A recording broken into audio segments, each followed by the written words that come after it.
अस्सलामुअलैकुम वरहमतुल्लाहि वबरकातुहू।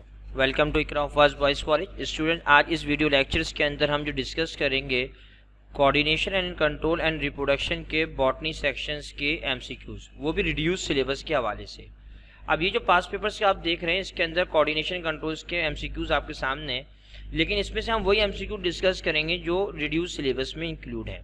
तो सबसे पहले देखेंगे, क्योंकि प्लांट हार्मोन टॉपिक मौजूद नहीं है, तो हम हार्मोन से रिलेटेड जितने भी एमसीक्यूज आपको नज़र आ रहे हैं इस स्क्रीन के ऊपर तो उसको हम डिस्कस नहीं करेंगे, क्योंकि आपको पता है कि इसमें अंदर इन्वायरमेंटल स्ट्रेस का टॉपिक इंपॉर्टेंट है इस चैप्टर के अंदर, जो बॉटनी से रिलेटेड है, जिसमें आपने heat stress, cold stress, oxygen stress, ठीक है भाई, वाटर स्ट्रेस, जो रिस्पॉन्स टू इन्वायरमेंटल स्ट्रेस, तो ये टॉपिक इंपॉर्टेंट है इसके अंदर। बायोलॉजिकल क्लॉक और किरकार्डियन रिदम, ये टॉपिक इस चैप्टर के अंदर इंक्लूड हैं। अब इससे रिलेटेड जो एमसीक्यूज पूछे गए हैं पास पेपर में इन टॉपिक से रिलेटेड, वो आज की क्लास के अंदर स्टूडेंट हम डिस्कस करेंगे। तो सबसे पहले तो हम आते हैं एमसीक्यूज नंबर 2 के ऊपर, जो कि एक तरह से रिस्पॉन्स टू इन्वायरमेंटल स्टेट से रिलेटेड है। Above 40 degree centigrade plant cell, इसको क्रैक कर देता हूँ, plant cell synthesis relatively large amount of special protein called tubulin. Sir, tubulin तो एक तरह से साइटोस्केलेटन की एक प्रोटीन होती है, जिसे हम ट्यूबुलिन कहते हैं। हीट शॉक की वजह से जो होता है प्रोटीन को हीट शॉक कहते हैं, कोल्ड शॉक कहते हैं या आइस शॉक कहते हैं। तो स्टूडेंट, आपको पता होगा कि हीट शॉक एक प्रोटीन्स होती हैं जो कि प्लांट्स के अंदर मौजूद हैं, जो कि कभी भी प्लांट्स का अगर इन्वायरमेंटल टेम्परेचर अगर अबव 40 हो जाता है तो प्लांट की बॉडी जो मेंटेन करती है अपना टेम्परेचर, वो ऐसी प्रोटीन सिक्रीट करती है जिसे कहते हैं हीट शॉक प्रोटीन, जिसकी वजह से प्लांट जो है उस इन्वायरमेंट के अंदर जो है वो सर्वाइव कर जाता है, जो कि एक तरह से हीट स्ट्रेस इसके ऊपर आ रहा है। तो हीट स्ट्रेस को जो प्रिवेंट करता है plant body by the help of heat shock protein. तो इस एमसीक्यूज का राइट आंसर क्या हो जाएगा? हीट शॉक इस एमसीक्यूज का राइट आंसर स्टूडेंट्स हो जाएगा। तो हम यहाँ पे इसको मार्क कर देते हैं।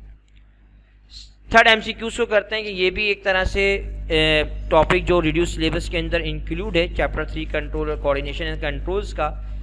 डिफेंस के अतबार से ये भी आपको मिलेगा कि प्लांट्स बॉडी के अंदर, इन्फेक्टेड प्लांट्स के अंदर कौन से ऐसे डिफेंस मैकेनिज्म्स हैं, प्लांट्स बॉडी कौन से केमिकल कंपाउंड को सिंथेसिस करती है जो डिफेंस करे इन्फेक्शन से।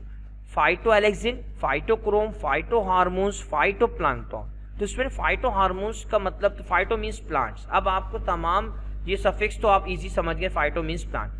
हार्मोन्स सब बच्चे जानते हैं कि हार्मोन्स का काम क्या है, कि हार्मोन एक तरह से जो है सिक्रीशंस होती हैं जो डिफरेंट मेटाबॉलिज्म और डिफरेंट जो है वो क्या बोलते हैं सिस्टम्स को एक्सक्रीट वगैरह कर रही होती हैं। तो फाइटोक्रोम तो इस एमसीक्यू का राइट आंसर नहीं हो सकता। फाइटोप्लैंक्टन आपने चैप्टर नंबर 11 इकोसिस्टम में पढ़ा होगा। ये एक तरह से प्रोड्यूसर होते हैं पॉन्ड इकोसिस्टम के। सर, ये भी एमसीक्यूज का राइट आंसर नहीं हो सकता। फाइटोक्रोम, प्लांट्स बॉडी के अंदर जो पिगमेंट्स होते हैं उसे हम कहते हैं फाइटोक्रोम। सर, ये भी एमसीक्यूज का राइट आंसर नहीं हो सकता। तो फाइटोएलेक्सिन एक टाइप की एंटीबायोटिक होती हैं जो कि प्लांट बॉडी प्रोड्यूस करती है अगेंस्ट इन्फेक्शन।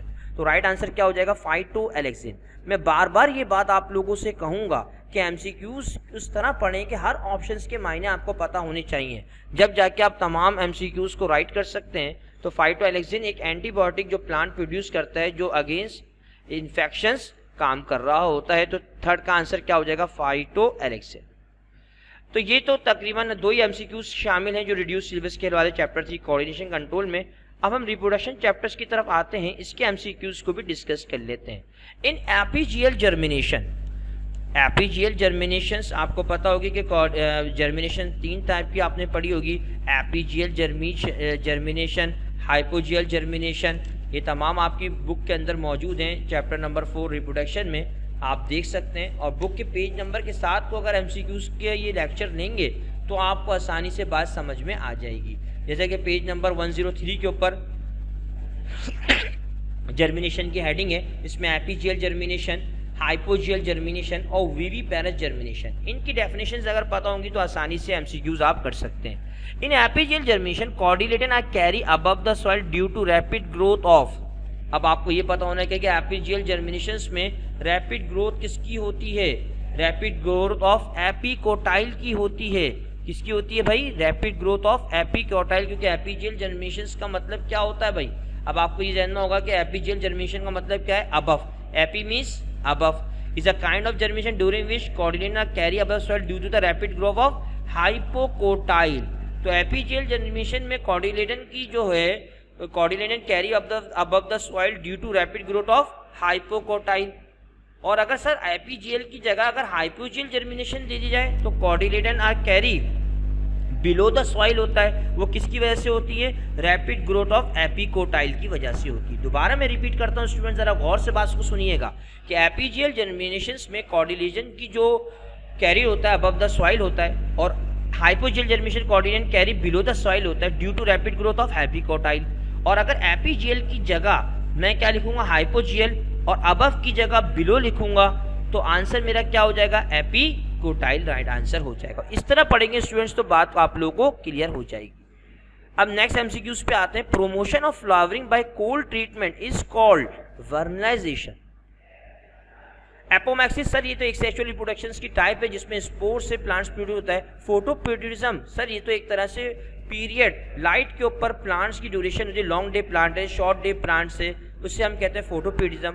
फोटोट्रॉपिज्म सर एक तरह से प्लांट मूवमेंट हो लाइट की वजह से, उससे हम फोटोट्रॉपिज्म कहते हैं। तो तमाम एमसीक्यूज के ऑप्शंस को स्टूडेंट्स आपने देखा कि इसकी क्या डेफिनेशंस हैं, ये क्या फिनोमिना है। तो promotion of flowering by cold treatment is called vernalization. क्योंकि एपोमैक्सिस आपको पता है कि ये सेक्सुअल रिप्रोडक्शंस होती हैं कि प्लांट्स जो हैं वो पोर्स के जरिए अपनी रिप्रोडक्शन परफॉर्म कर रहा होता है। तो इस एमसीक्यूज का वर्नलाइजेशन राइट आंसर हो जाएगा। When the growth the main axis is stopped due to flower on the tip of the inflorescence is called cymose, chromium, racemose या catkin। तो स्टूडेंट्स आपको ये जो इन्फ्लोरेंस है तो ये चीज़ें आपको जहन में रखना होगा कि इसका राइट आंसर क्या होगा। हम सर किस तरह याद रखें कि कैटकिन क्या है, रेसिमोस क्या है? तो रेसिमोस और साइमोस में आपको पता होना चाहिए कि रेसिमोस के अंदर जो फ्लावर्स जो होते हैं, टॉप वाला फ्लावर बड़ा छोटा होता है और नीचे वाला फ्लावर बड़ा लार्ज होता है। और जो है साइमोस में क्या होता है? साइमोस में आपको जहन में रखना होगा कि साइमोस के अंदर के जो टॉप वाला जो होगा वो होगा बड़ा और नीचे वाला क्या होगा? छोटा होगा। ये उल्टा होता है साइमोस और रेसिमोस। तो when the growth the main axis stop due to flower on the tip of the inflorescence is called racemose. तो इसको हम रेसिमोस राइट आंसर स्टूडेंट्स हमारा हो जाएगा। अब बात करते हैं next MCQ. Germination occur in coastal plant is called. Coastal plant कौन से होते हैं? जो कि सी साइड्स वगैरह के सरफ लगे हुए होते हैं, तो वो कौन सी जर्मिनेशन देते हैं? तो याद रख लो कि coastal plant always show, coastal plant जिसमें कोकोनट जो कि सॉल्ट लाइक स्ट्रक्चर्स के जो कि सॉल्टी एरियाज के अंदर मौजूद हों, तो जितने भी कोस्टल प्लांट्स होते हैं स्टूडेंट्स वो कौन सी जर्मिनेशन देते हैं? वो विविपैरी जर्मिनेशन देते हैं। ये याद रखिएगा। सर एपीजियल और हाइपोजियल भी बता दें तो हाइपोजियल जर्मिनेशन में जैसे भुट्टे का पौधा हो गया, मटर का पौधा हो गया, जितनी भी फैमिली फैबिएसी से या पोएसी से जितने भी मेंबर्स हैं प्लांट्स के, वो तमाम जो हैं वो हाइपोजियल जर्मिनेशन परफॉर्म करते हैं। और एपीजियल जर्मिनेशन में कैस्टर ऑयल सीड हमारी बेस्ट एग्जांपल है एपीजियल जर्मिनेशन में। तो हाइपोजियल जर्मिनेशंस जो होती हैं ज़्यादा नॉर्मल बेल वगैरह या फैमिली पोएसी के। और याद रख लो कोस्टल प्लांट जो कि सॉल्टी एरिया के अंदर जितने भी प्लांट्स अगर होते हैं तो उनकी जो जर्मिनेशन होती है वो विविपैरी होती है। तो विविपैरी जर्मिनेशन का कॉन्सेप्ट आपको पता होगा। विविपैरी जर्मिनेशन का मतलब क्या होता है कि जर्मिनेट्स जो होती है सीड वो किसके अंदर होती है? इनसाइड द फ्रूट होती है, उसे हम विविपैरी कहते हैं। तो राइट आंसर क्या हो जाएगा स्टूडेंट? विविपैरी हो जाएगा। एमसीक्यूज नंबर स्टूडेंट 5 पे आते हैं। Plants having both staminate and carpellate. Sir stamen part किसका होता है भाई? स्टेमिन सर ये होता है, एक तरह से बात करते हैं कि स्टिग्मा स्टाइल ओवरी, इसका पार्ट है फीमेल पार्ट है, ठीक है, स्टिग्मा स्टाइल ओवरी। इसको हम क्या कहते हैं? इसे हम कहते हैं कार्पल। कार्पल 3 हिस्सों पे मुश्तमिल होता है। Carpel consist of stigma style and ovary. और मेल पार्ट क्या होता है? एंथर और फिलेमेंट। और एंथर और फिलेमेंट को किसे कहते हैं? स्टेमन। तो दोबारा रिपीट करता हूं, stamen is a female male part. Stamen is a male part which is consist of anther and filament. Carpel is a female part which is consist of stigma style and ovary. तो यानी कि sir वो plants के बारे में ये पूछ रहा है जिसके अंदर फीमेल और मेल पार्ट दोनों हो, तो सर उसे हम क्या कहेंगे, मोनोइशियस कहेंगे, डाइयोसियस कहेंगे, मेल कहेंगे, फीमेल कहेंगे। सर मेल तो कह ही नहीं सकते, वो प्लांट जिसके अंदर सिर्फ स्टेमन मौजूद हो उसे हम कहेंगे मेल, वो प्लांट जिसमें सिर्फ कार्पल मौजूद हो स्टेमन मौजूद नहीं हो तो उसे कहेंगे फीमेल। सर ये मोनोइशियस और डाइयोसियस का भी कॉन्सेप्ट हमें बताएं। तो याद रख लो, अगर प्लांट्स के पास स्टेमन और कार्पलेट दोनों मौजूद हो तो उसे हम क्या कहते हैं, मोनोइशियस प्लांट कहते हैं। और अगर प्लांट्स के अंदर सिर्फ एक मौजूद है, चाहे स्टेमन मौजूद हो या सिर्फ कार्पलेट मौजूद हो, उसे हम क्या कहते हैं, डाइयोसियस प्लांट कहते हैं। तो आप वर्कबुक पेज नंबर 97 के ऊपर बोल्ड से देख सकते हैं कि मोनोइशियस प्लांट्स कौन से हैं, जैसे कि कौन प्लांट्स हमारे पास मौजूद हैं। ठीक है भाई, आप देख सकते हैं स्टेमन and carpet located on the same leaf plant, इसको क्या कहेंगे, मोनोइशियस। तो इसकी एग्जांपल्स याद रख लीजिएगा आप लोग कि मोनोइशियस प्लांट्स में एग्जांपल्स क्या है, पी, कॉर्न, और डाइयोसियस प्लांट्स की एग्जांपल्स क्या है, डेट यानी खजूर का दरख्त हो गया, पाम ट्री हो गया, ये तमाम किस में आते हैं, डाइयोसियस प्लांट में आते हैं। तो ये स्टूडेंट्स आपको ये कॉन्सेप्ट भी जहन में रखना होगा। तो याद रखो कि जब स्टेमनेट समझ में आ जाएगा, कार्पेट समझ में आ जाएगा, तो आसानी से बात आपको क्लियर हो जाएगी। अब नेक्स्ट एमसीक्यूज की तरफ जाते हैं स्टूडेंट्स। एमसीक्यूज नंबर 6 के ऊपर, promotion of flowering by cold treatment is called. ये तो दोबारा रिपीट हो गया सर। तो ये आपको पता होना चाहिए कि फोटोपीरियोडिज्म ये एक तरह से पीरियड ऑफ लाइट पे डिपेंड करता है कि लॉन्ग डे प्लांट है, शॉर्ट डे प्लांट है। लॉन्ग डे जिसको लाइट ज़्यादा चाहिए होती है, शॉर्ट डे प्लांट को लाइट कम चाहिए होती है। इस चीज़ को हम फोटोपीरियोडिज्म कहते हैं। फोटोट्रॉपिज्म सर एक तरह से प्लांट्स की मूवमेंट होती है due to stimulus of light. Sir ये दोनों ऑप्शन तो इस एमसीक्यूज के राइट आंसर नहीं हो सकते। Apomixis is asexual reproduction of plant, जिसमें पोर्स के जरिए प्लांट्स अपनी रिप्रोडक्शन परफॉर्म करता है। वायरलाइजेशन एक प्रोसेस होता है जिसमें हम प्रोमोशन करते हैं फ्लावरिंग को कोल्ड ट्रीटमेंट से, यानी कि अगर जितना टेम्परेचर कम करेंगे वो अपनी प्रोमोट करेगा फ्लावरिंग को। सर इसकी एग्जांपल्स भी सामने होनी चाहिए। तो वेलाइजेशन का टॉपिक पेज नंबर 105 के ऊपर स्टूडेंट्स आपको पता है कि जब पाइन सीड्स है वो जर्मिनेट नहीं हो सकता जब तक कि कोल्ड टेम्परेचर ना दें, प्रोमोशंस ही नहीं हो सकती। तो कभी भी अगर प्रोमोशंस किसी भी प्लांट्स की कोई भी एक्टिविटी, चाहे वो जर्मिनेशंस की हो, चाहे उसकी फ्लावरिंग की प्रोडक्शंस हो, चाहे उसकी फ्रूट की प्रोडक्शंस हो, अगर कम टेम्परेचर पे जाके दे रहे हैं, कोल्ड टेम्परेचर पे जाके दे रहे हैं, ठीक है, या कोल्ड इन्वायरमेंट में जाके दे रहे हैं, तो उस प्रोसेस को हम क्या कहते हैं, वर्नलाइजेशंस कहते हैं। तो स्टूडेंट इस एमसीक्यूज का राइट आंसर क्या हो जाएगा, वर्नलाइजेशन इस एमसीक्यूज का राइट आंसर हो जाएगा। अब एमसीक्यूज नंबर स्टूडेंट 7 की तरफ जाते हैं। The cotyledon of monocot seed मेज इज कॉल्ड। अब कॉर्डिलेटन ऑफ मोनोकॉट सीड को क्या कहते हैं, तो ये चीज़ भी आपको जहन में रखना होगा कि इसको हम ऑप्शन में ऐसा स्क्यूटिलम कहते हैं, इंटीग्यूमेंट कहते हैं, कॉलरेजा कहते हैं, या कॉलियोपिटाइल कहते हैं। अब आपको मैं बताता हूँ, पेज नंबर 100 पे आप आएंगे तो ये बोर्ड से तमाम ऑप्शंस मिले हुए, तो आपको ये जहन में रखना है। तो embryo of grass seed is enclosed by sheet consist of कॉलरेजा।